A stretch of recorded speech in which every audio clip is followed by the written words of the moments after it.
Mga kapuso, inspirasyon ng kwento ng wagas na pag-ibig nila Lola Aurelia at Lolo Luis Matias.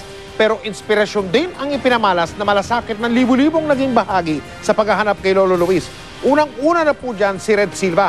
Siya yung kapuso nating nagpakilala sa ating lahat kay Lola Aurelia.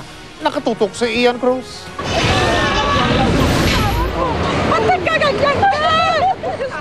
Ito ang eksklusibong kuha ng GMA News sa madamdaming reunion nila Lola Aurelia at Lolo Luis Matias kagabi. Halos 2 linggo matiyang hinanap ni Lola ang asawa na nagiging malilimutin na raw. Maraming salamat po. Amen. Maraming Amen. sa mga taong tumutulong sa akin. Amen. Marami ang naantig sa kwento nila na patunay raw ng wagas na pag-ibig. Nag-trending topic pa sa Twitter ang Lola Aurelia at Lolo Luis. Muli namin kinumusta sina Lola at Lolo. Kitang-kita ang labis na kaswitan ni Lola Aurelia kay Lolo Luis. Walang sawa sa pagyakap at paghalik sa kanyang kabiyak. Kagabi raw, inihain niya ang paboritong adobo ng 78 anyos na lolo.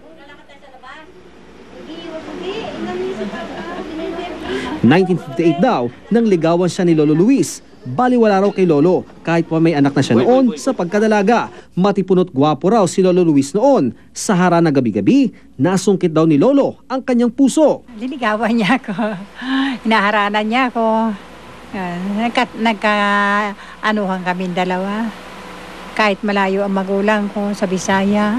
Pero gaya raw ng maraming mag-asawa, may pagsubok din silang pinagdaanan. Taong 1965, isang babae raw ang naugnay kay Lolo Luis. Total, may ginusto siyang babae. Yun na lang pakisamahan niya. Ayaw ko ng dalawa kami.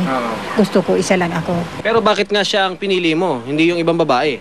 Yun na nga, siya bumalik sa akin, hindi ako. Siya bumalik. Amen. Hinabol ka talaga niya? Oo. Hindi na siya magsisilos kahit kailanman. Pero nang malagpas na ng pagsubok, lalong tumibay ang kanilang pagsasama. Ngayon nakabalik na si Lolo Luis, iba yung pagbabantay raw ang gagawin sa kanya ni Lola Aurelia para hindi na mapawalay pa sa kanya. Siguro, babantayan na ng maigi. Pag bumaba, masusundan agad. Si Red Silva ang nag-upload ng larawan ni Lola Aurelia kung saan nakadikit sa kanyang daser ang panawagan ng pagkawala ni Lolo Luis. Mahigit 60,000 beses itong nirepost ng netizens para makatulong sa paghahanap kay Lolo. Wala po kayong dapat ipasalamat sa akin kasi sa totoo lang, ang pasasalamatan dapat dyan is yung kayo kasi yung kung paano nyo hinanap ang asawa nyo, yung paano yung pamamaraan ninyo, yun talaga yung nagdala sa akin para kunan lang kayo. Bagamat di humarap sa kamera, labis ang pasalamat niya sa pagkakatagpo kay Lolo Luis at sa mga tumulong kay Lola Aurelia. Kung tutuusin, ayaw na nga sana niya magpa-interview pa nang kantsawan nga siya kahapon sa Facebook nang i-post niya ang balita ng 24 oras na nahanap na si Lolo Luis. Sabi ni Red, di na raw kailangang ma-interview pa siya dahil masaya na siyang may nagawa siyang maganda. Kaya nung nakita ko ulit siya sa TV, tapos tinutulungan niya talaga si Lola, talagang natutuwa ako kay Miss Cara David. Kudos po sa kanya. Nakakatawa. Nagpasabi na rin daw si Red sa pamilya Matias na bibisitahin niya isang araw ang mag-asawa. Nasa dapit hapon man ang kanilang buhay, di raw mapaghihiwalay ngayon sina Lola Aurelia at Lolo Luis. Pangako nila sa isa't isa, sa kamatayan lamang maaring magwakas ang kanilang pag-iibigan. Magkakahiwalay lang kami kung may mawala sa amin dalawa. Halimbawa, mamatay siya, mamatay ako.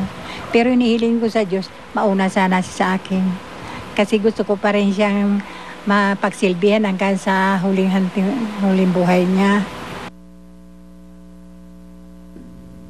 Ian Cruz, Nakatutok, 24 Oras.